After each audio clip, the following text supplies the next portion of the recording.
The survey vessel Gentle Whisper came out of hyperspace near an unknown yellow star. The ship was old but reliable. It had visited hundreds of star systems over the years. The crew had seen many strange worlds, but they had never seen anything like the third planet orbiting this small star. Navigator sat at his station. He was a species known for their thin bodies and skin that you could almost see through. His long fingers moved across the control panel. He was running standard scans on the planet below. The numbers appeared on his screen.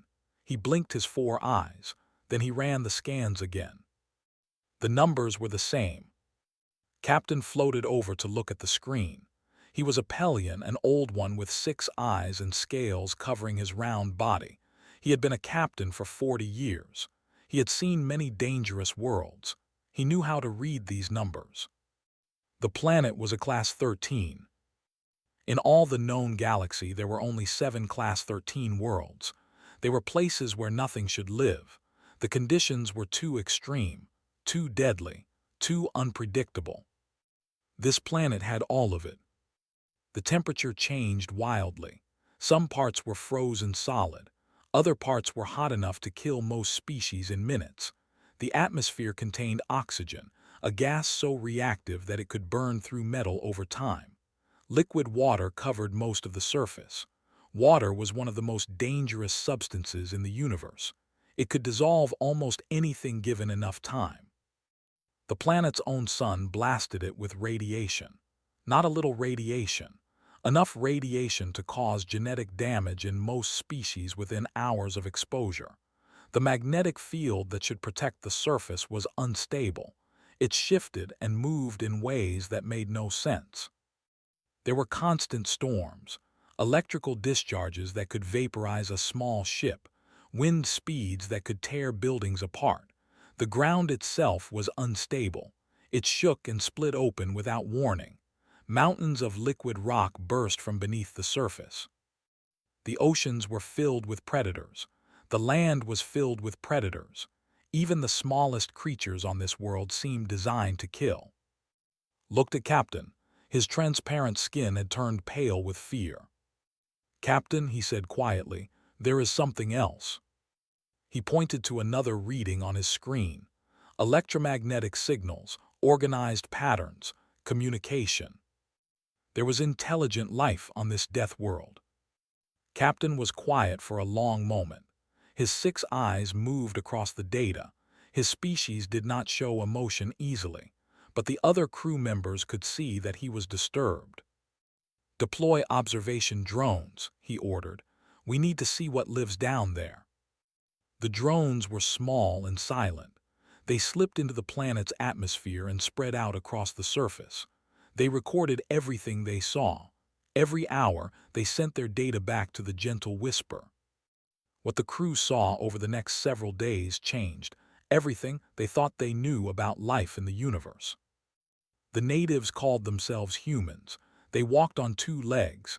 They had soft skin with no protective scales or shells. Their bodies looked fragile, breakable.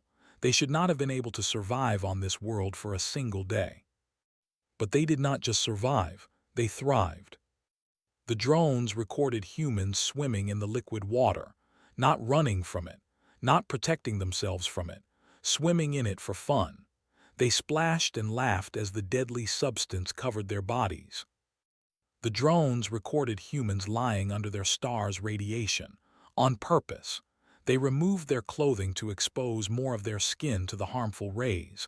They called this activity sunbathing. They did it to relax. The drones recorded humans eating. The things they ate were horrifying. They consumed the flesh of other animals. They ate plants that produced toxic chemicals. They ate food that had been decayed by bacteria on purpose. They called this fermentation and considered it delicious. One drone captured footage that the crew watched in stunned silence. A young human female named had climbed to the top of a tall mountain. The weather was terrible. Dark clouds filled the sky. Rain fell in heavy sheets.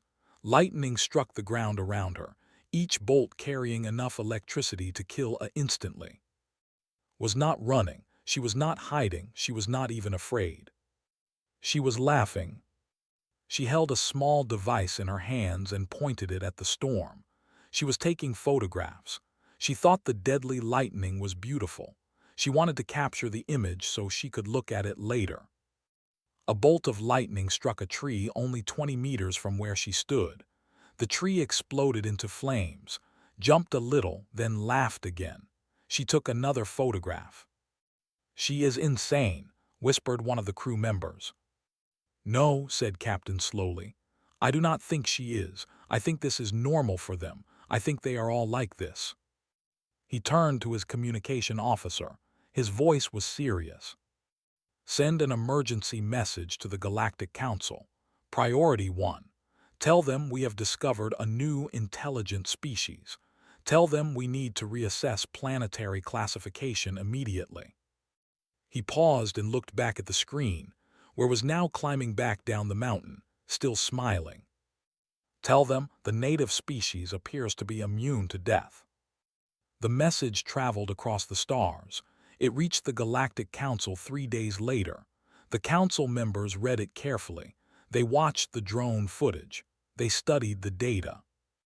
Then they called an emergency meeting. The universe had just become a much more interesting place, and much more frightening, because somewhere out there, on a planet that should have been empty of life, a species had evolved that treated death as a minor inconvenience. The humans were coming, and the galaxy was not ready. 6 galactic cycles passed after the discovery of Earth. The Galactic Council debated what to do with this strange new species. Some wanted to quarantine the planet forever. Others wanted to study the humans from a safe distance. In the end, they decided to make official contact.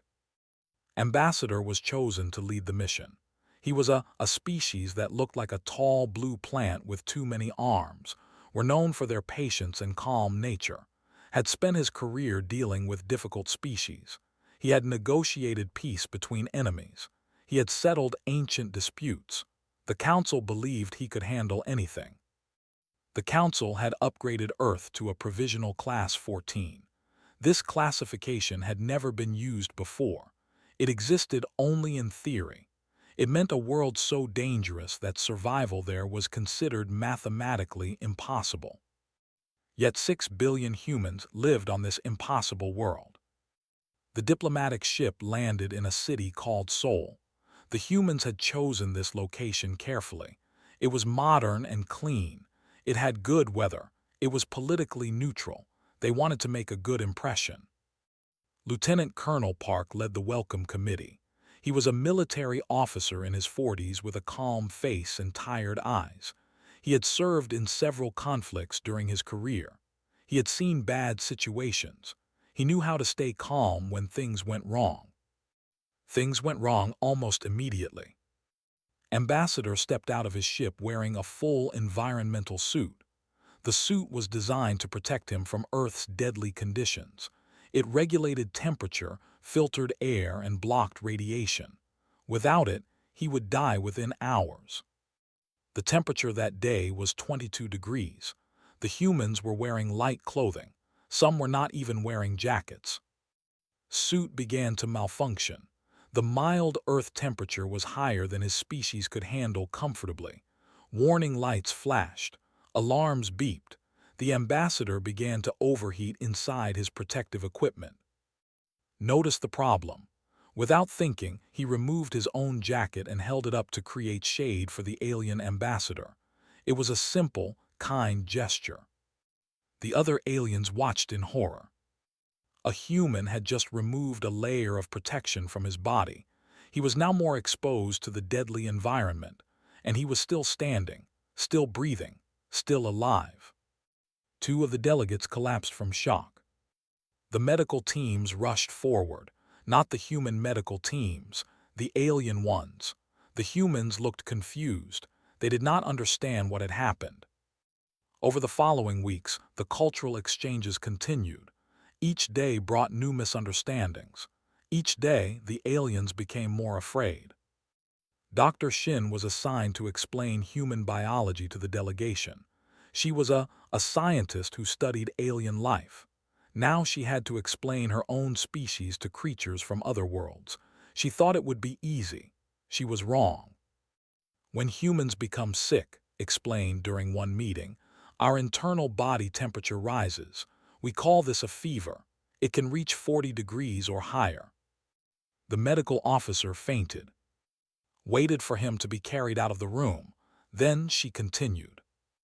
Human bones are strong, but they can break under extreme pressure. However, when they heal, they often become stronger than before. Children frequently break bones during play. It is considered a normal part of growing up. The ambassador's blue skin turned pale white. Also, added, trying to be thorough, humans can lose significant amounts of blood and still survive. We can also donate our blood to other humans who need it. Our bodies will make more. The meeting was ended early. Several delegates needed medical attention. The breaking point came during a dinner. Wanted to show the aliens human hospitality, he arranged a traditional Korean meal. His aide, Sergeant, prepared the food himself. He was proud of his cooking. He wanted to impress the guests. The aliens sat at the table and watched the humans eat. They watched them consume kimchi, vegetables that had been left to decay with bacteria for months. They watched them eat raw fish, the uncooked flesh of ocean predators. They watched them drink soup that was boiling hot. Then brought out the live octopus. The small creatures were still moving when they reached the table, picked one up with his chopsticks. The tentacles wrapped around the utensils, trying to escape. He put it in his mouth and began to chew. Ambassador made a sound that the translators could not process. The tentacles are still moving, explained helpfully. That means it is fresh. You must chew carefully or they will stick to your throat. He swallowed and smiled. He did not understand why everyone was staring at him. Later that evening, tried to explain spicy food. She showed them a small red pepper. This contains a chemical called capsaicin, she said. When humans eat it, it activates our pain receptors. It feels like our mouths are burning. And you avoid this chemical? Asked hopefully. No, said, we seek it out. We enjoy the pain. We have competitions to see who can eat the hottest peppers. Some people cry and sweat and cannot speak for several minutes. They consider this fun. Ambassador formally requested a psychological evaluation for the entire human species. His report to the Galactic Council was long and detailed. It described everything he had witnessed. It included medical data, cultural observations, and video recordings of humans doing impossible things. The conclusion was simple. Do not provoke these creatures, he wrote. They do not experience the universe the way we do. Pain does not stop them. Fear does not slow them. Death does not discourage them. They are not aggressive by nature, but they are also not afraid of anything. Any conflict with humanity would be unwise. They do not know how to surrender. I am not certain they know how to die. The council read the report carefully. They decided to proceed with great caution. The humans, meanwhile, were disappointed. They thought the dinner had gone well. They could not understand why Ambassador refused to attend any more meals. Was especially confused.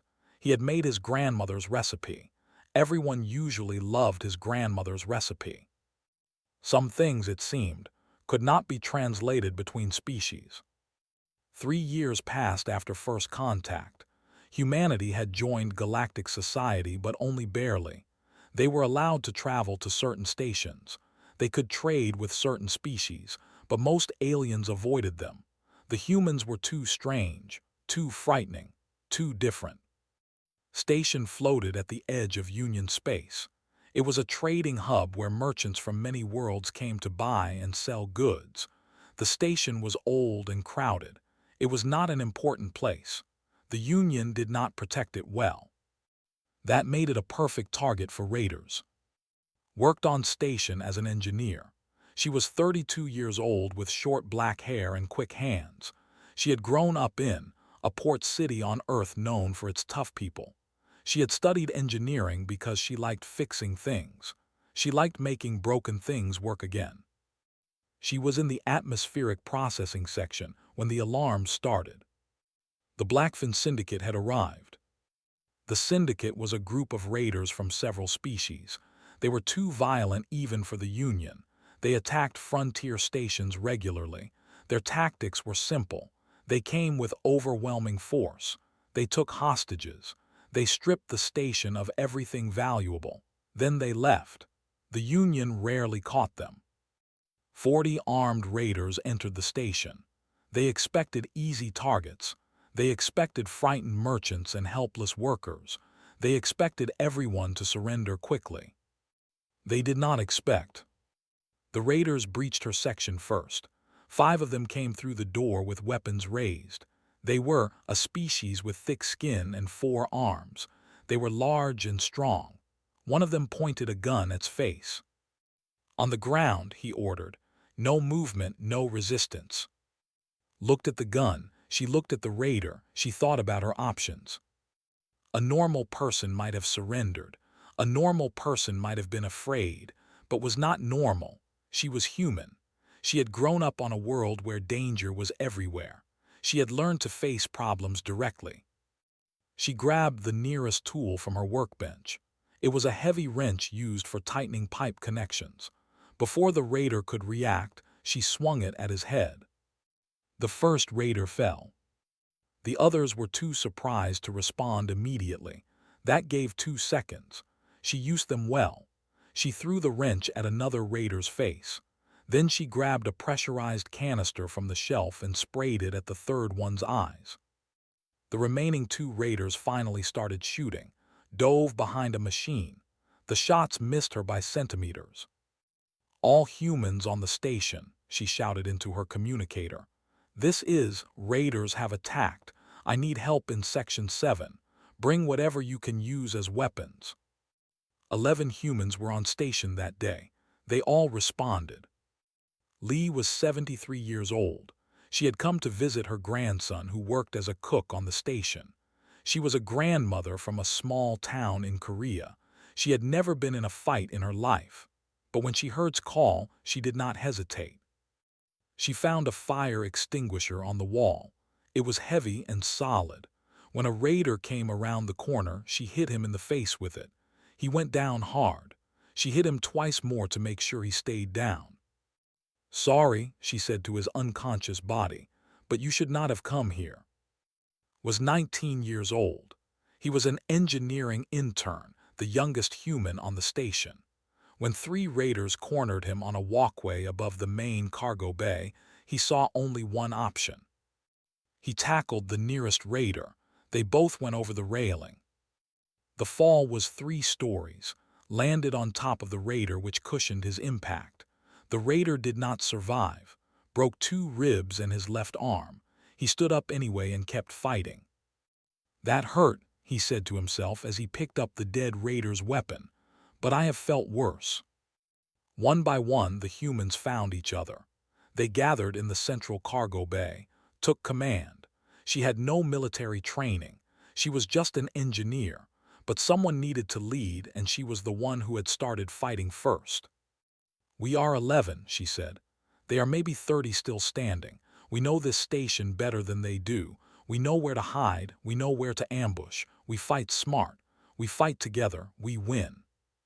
The battle lasted 4 hours. The security cameras recorded everything. Later, the footage spread across the entire galactic network. Billions of beings watched what happened on station. They watched seal a hull breach with her bare hands. The cold of space should have frozen her instantly. Instead, she held the emergency sealant in place for 43 seconds while it hardened. Her skin turned blue. Ice crystals formed on her face. She survived. They watched grandmother fight off 2 raiders at once while protecting a group of alien children. She used a metal chair as both shield and weapon. They watched climb through maintenance tunnels with a broken arm, appearing behind enemy lines to strike when they least expected it. When Union security forces finally arrived, the battle was over. The raiders were tied up with electrical cables. They sat in a line, defeated and confused. They could not understand what had happened. They had attacked an undefended station. They had outnumbered the humans 4-1. They had lost. Was drinking coffee from a cracked mug when the security chief found her. Her hands were bandaged. Her face was bruised. She looked tired but satisfied. "What happened here?" the chief asked. Shrugged. "They came to our station. They threatened our people. We stopped them." "You are 11 civilians. They were 40 trained fighters." "Yes," said, "they should have brought more." The Blackfin Syndicate never raided another station. They left Union space entirely. Their final message was intercepted and translated by Union intelligence. "The pale ones from the Death Planet are not worth the cost. Nothing is worth that cost. Stay away from the humans. They do not know how to lose." Humanity's reputation in the galaxy changed forever. They were no longer just strange creatures from a dangerous world. They were something more, something that even raiders and killers learned to fear. The humans did not celebrate their victory. They treated their wounded, repaired the station, and went back to work. To them, it was simply what needed to be done. That, perhaps, was the most frightening thing of all.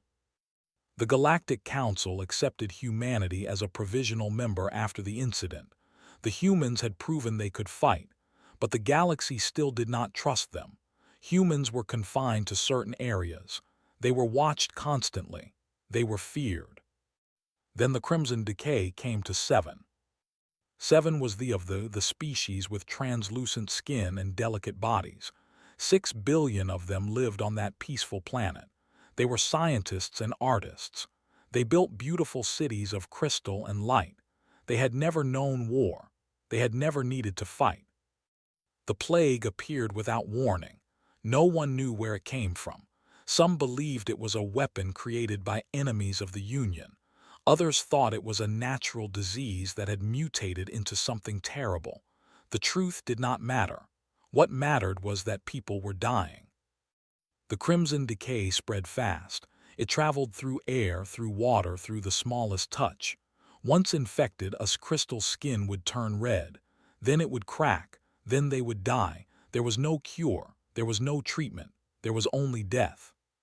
Within 1 week, 10 million were dead. The Union declared a quarantine. No ships could enter or leave the system. Medical vessels refused to approach. The doctors were too afraid of infection. The council held emergency meetings, but they had no solutions. "They are lost," said one council member. "We must accept this. We must focus on preventing the plague from spreading to other worlds." They were going to let 6 billion people die. Doctor refused to accept this. Was 51 years old. She had spent her life fighting diseases. She had worked in Africa during the Ebola outbreak. She had helped contain a deadly flu in Southeast Asia. She had seen plagues before. She had beaten plagues before. "I am going to 7, she announced at a Union medical conference. "I need volunteers." The alien doctors stared at her. They thought she was crazy. "The plague is engineered," said one of them. "It will infect anyone who enters the system. You will die with the—" "Maybe," said, "maybe not. Human biology is different from biology. The plague was designed to kill them, not us. I am willing to take the risk." 12 humans volunteered to go with her. They were doctors, nurses, and researchers. They knew the danger. They went anyway. O was a combat medic. He had served in the military for 15 years. He had treated wounded soldiers in terrible conditions. He was not afraid of death. Han was an epidemiologist. She studied how diseases spread. She had a brilliant mind and steady hands. She believed they could find a cure if they worked fast enough. The human medical team arrived at 7 wearing only basic protective equipment. The alien observers thought they were committing suicide. They watched the humans enter the quarantine zone and waited for them to die. The humans did not die. The Crimson Decay infected them, but their bodies fought back. Human immune systems were strong. They had evolved on a death world where disease was everywhere. They had survived countless plagues throughout their history. The humans developed mild fevers. Their skin became slightly red. Some felt tired for a few days. Then they recovered. They were immune. For 3 months, the human team worked on 7. They studied the plague. They collected samples. They tested treatments. They failed many times, but they did not give up. Slept only 4 hours each night. She spent every other moment in the laboratory. Her eyes became red from staring at screens. Her hands shook from exhaustion, but she kept working. "We are close," she said during their 2nd month. "I can feel it. The answer is here. We just need to find it." Worked in the hospitals. He held dying in his arms. He could not save them all, but he could comfort them. He could make sure they did not die alone. "You are not afraid of us," whispered one patient. Her crystal skin was cracked and red. She had only hours to live. "Why are you not afraid?" Held her hand gently. "Fear does not help anyone," he said. "We came here to help. That is all that matters." The closed her eyes. When she opened them again, they were wet with tears. "Thank you," she said. "Thank you for coming when no one else would." She died that night, buried her himself. Then he went back to work. In the 3rd month made the breakthrough. She found a weakness in the plague structure. She developed a treatment that could stop the disease from spreading inside the body. It was not a cure, but it was hope. They tested the treatment on infected. It worked.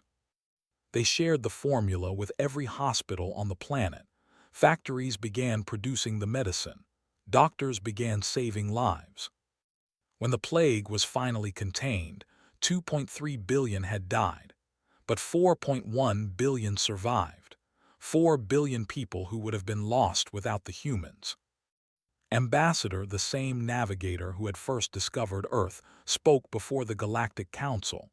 He had changed since those early days. He was no longer young and nervous. He had watched humans save his people. He had seen their sacrifice. "We called their world he said. His voice was strong and clear. "We thought this made them dangerous. We thought they were creatures of destruction. We were wrong." He looked at the council members one by one. "Earth does not create death. Earth creates survivors. It creates people who refuse to let others die. The humans came to our world when everyone else abandoned us. They risked their lives to save strangers. They held our hands while we were dying." He paused. His translucent skin glowed with emotion. "Perhaps we should update our classification system, not to measure danger but to measure heart. By that measure, humanity has no equal." The council voted unanimously. Humanity was granted full membership in the Galactic Union, not because they were strong, not because they were dangerous, because they were kind. Returned to Earth as a hero, but she did not want celebrations. She went back to her laboratory. There were other diseases to fight, other lives to save. "We are not special," she told a reporter who asked about her courage. "We are just human. This is what humans do. We help each other. We do not leave people behind." She smiled tiredly. "That is all there is to it." 10 years had passed since first contact. Humanity had become essential to the Galactic Union. When situations were too dangerous for other species, they called the humans. Human soldiers protected vulnerable colonies. Human doctors went to plague zones. Human engineers fixed stations in hostile environments. But not everyone appreciated humanity's rise. The dominion of Eternal Night was an empire older than the Union itself. They believed they were chosen by the universe to rule all other species. Their holy texts spoke of purity and destiny. They saw humans as an abomination, a mistake that should not exist. "A species born of death cannot be allowed to spread," said their high priest. "They must be purified. Their world must be cleansed." They came for Earth with 3,000 ships. Admiral received the warning with only 6 hours to prepare. He was 60 years old with hair and scars on his face from old battles. He had spent his life protecting people. Now he faced the greatest challenge of his career. The Union's defense fleet was scattered across many systems. Help would not arrive in time. Earth would have to defend itself alone. Did not panic. He was a human. He had been born on a world where danger was everywhere. His ancestors had survived ice ages, famines, wars, and plagues. Panic was a luxury his species had abandoned long ago. He established his command center in a bunker beneath the mountains of Provence. The rock above was thick enough to survive orbital bombardment. The facility had been built for exactly this kind of emergency. Captain commanded the orbital defense platforms. She was young for her rank, only 35, but she had proven herself many times. Her platforms were humanity's first line of defense. General led the ground forces. He was a large man with a loud voice and a calm mind. If the enemy landed on Earth, his soldiers would be waiting. Doctor was not a soldier. She was a physicist who had spent 10 years studying alien technology. She had a plan that might save Earth, but it was dangerous and untested. The Dominion fleet arrived on a Tuesday morning. 3,000 ships filled the sky. They blocked out the sun over half the planet. Their weapons charged with enough power to burn continents. Their commander sent a single message: "Surrender your world. Accept purification. Resistance will only increase your suffering." Admiral's response was short: "No." The battle for Earth began. The orbital platforms fired first, had positioned them perfectly. Her weapons tore through the enemy's forward ships. Explosions lit up the darkness of space. The Dominion had expected primitives. They had expected fear. They had expected quick surrender. Instead, they found humans who fought like they had nothing to lose, because they did not. On the third day, the Dominion breached the orbital defenses. Enemy troops landed in 12 locations across the planet. General's forces met them on the ground. The fighting was brutal. The Dominion soldiers were larger and stronger than humans. Their armor was better. Their weapons were more advanced. But the humans had something the Dominion did not understand. They had home. Every street became a battlefield. Every building became a fortress. Civilians refused to evacuate. They armed themselves with whatever they could find. They fought beside the soldiers. Grandmother Lee, now 76 years old and still fierce, organized a resistance cell in her neighborhood. She and her neighbors held their block for 3 days against superior forces. "This is our home," she told a reporter who asked why she did not flee. "We were born here. We will die here if necessary, but we will not leave." On the 8th day, Lieutenant Moon became a legend. He was a pilot with only 17 hours of experience flying captured alien fighters. His ship was damaged. His weapons were empty. A Dominion battleship loomed before him, preparing to fire on a city of 3 million people. Made a choice. He aimed his disabled ship at the battleship's engine core. He pushed his thrust to maximum. He opened a communication channel so everyone could hear his final words. "Gotcha," he said. Then he hit the battleship. The explosion destroyed both vessels. The battleship's reactor went critical. The blast took out 15 more enemy ships. 3 million people lived because one pilot refused to give up. On the 10th day, Doctor activated her weapon. She had built it in secret over 3 years. It was based on stolen Dominion technology. She had reverse-engineered their own gravitational generators and turned them into something terrible. The device created a tear in space itself. For 3 seconds, gravity in a small area became infinite. 400 enemy ships were crushed into nothing. When the Union investigation team later asked how she had built such a weapon, shrugged. "We are fast learners," she said. "We have to be. Our planet has been trying to kill us for 4 billion years. We learn to adapt or die." On the 11th day, the remaining Dominion forces retreated. They had come with 3,000 ships. They left with less than 800. They had expected an easy conquest. They had found something else entirely. Admiral wrote his after-action report. It became required reading at every military academy in the Union. The conclusion was simple. Earth has been classified as a Class 13, provisionally upgraded to Class 14. This classification refers to environmental danger. It fails to account for the species that evolved there.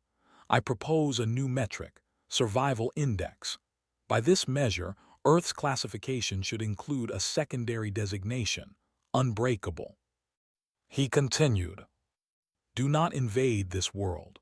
Do not threaten its people. Do not mistake their kindness for weakness or their curiosity for innocence. They are not aggressive by nature, but they are survivors by necessity. The humans have a saying, that which does not kill us makes us stronger. Their entire planet has been trying to kill them for 4 billion years.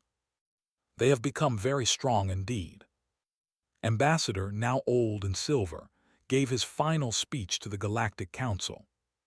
"When I first saw Earth," he said, "I saw death, radiation, poison, disaster. I asked myself, how can anything survive there? Now, after 30 years among humans, I understand. They do not survive despite their world. They survive because of it. Earth did not curse humanity. Earth forged them." He looked at the human delegation. Doctor was there, her hair now white but her eyes still sharp. Admiral sat beside her, his scars badges of honor. And young Nam, the first human born on an alien world, represented a new generation that feared nothing among the stars. Technically, Earth is a Class 13, perhaps 14, but its people are beyond classification. Smiled. And the galaxy is better for their presence in it.